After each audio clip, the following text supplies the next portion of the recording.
Bien que cela soit interdit pendant Shabbat, peut-on utiliser les transports en commun ou la voiture pour se rendre à la synagogue? C'est trop éloigné pour s'y rendre à pied. Ok, alors il faut bien comprendre la valeur de chaque interdit qu'il y a dans la Torah. Il y a des interdits qui sont extrêmement graves, d'autres qui sont moins graves.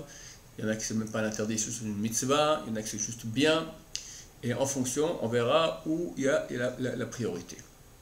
On peut dire qu'un des interdits les plus graves, en tout cas, faisant partie des interdits les plus graves de toute la Torah, c'est le chilul Shabbat, transgression du Shabbat. Les interdits qui sont interdits de la Torah, comme par exemple manger du porc. Plus grave, c'est un interdit qui est sanctionné par le karet, par exemple une relation avec une femme nida, même si c'est une autre femme. Plus haut encore, les interdits qui sont sanctionnés par la mort du Bédine, à l'époque la peine capitale, par exemple l'adultère. Plus grave, il y avait l'assassinat. Encore plus grave, si on a une relation avec une femme et sa fille. Et le niveau, ça c'est les trois, donc c'est les trois niveaux de mort, peine capitale. L'adultère c'est chenek, c'est strangulation. Je m'excuse par le seul, mais c'est pour que vous compreniez quelle est la gravité des choses. Ensuite, l'assassinat c'est peine capitale par l'épée, on lui coupe la tête. Au-dessus, c'est brûler, c'est pour la relation entre avec une femme et sa fille.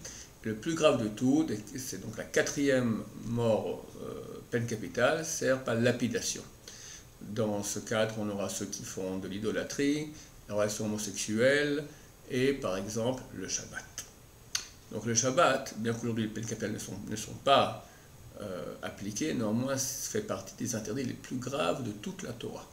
Un point tel que quelqu'un qui transgresse Shabbat de façon publique et volontaire, public, c'est-à-dire que 10 personnes religieuses sauront qu'il transgresse le Shabbat, alors il y a un statut de non-juif à certains égards. S'il touche du vin, on ne peut pas le boire. S'il écrit Sefer Torah, on doit l'enterrer. S'il fait la shrita, l'égorgement rituel d'un animal, l'animal n'est pas caché, bien qu'il ait fait comme il se doit. Comme si un non-juif l'a fait. Donc on voit que c'est extrêmement grave, plus que beaucoup d'autres choses.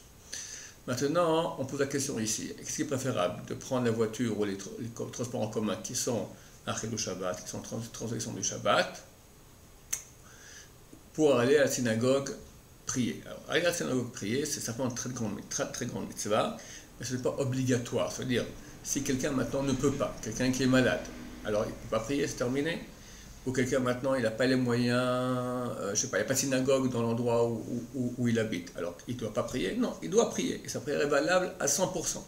Simplement, lorsqu'il y a un minyan, alors on doit y aller pour la Kriyat Torah, pour le Kaddish, la Kedusha, la prière en minyan, qui est 10 personnes qui prient en même temps, au même moment, la prière est beaucoup mieux reçue.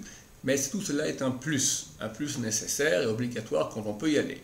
Mais si maintenant, on ne pourra pas y aller parce que la synagogue est trop éloignée, par exemple, ou il fait un très mauvais temps et on n'a vraiment pas le choix, alors il est clair qu'il n'y a aucune autorisation à transgresser le Shabbat pour aller prier en minyan. Absolument aucune, c'est d'un rapport de 1 à 1 million ou à 1 milliard. D'accord?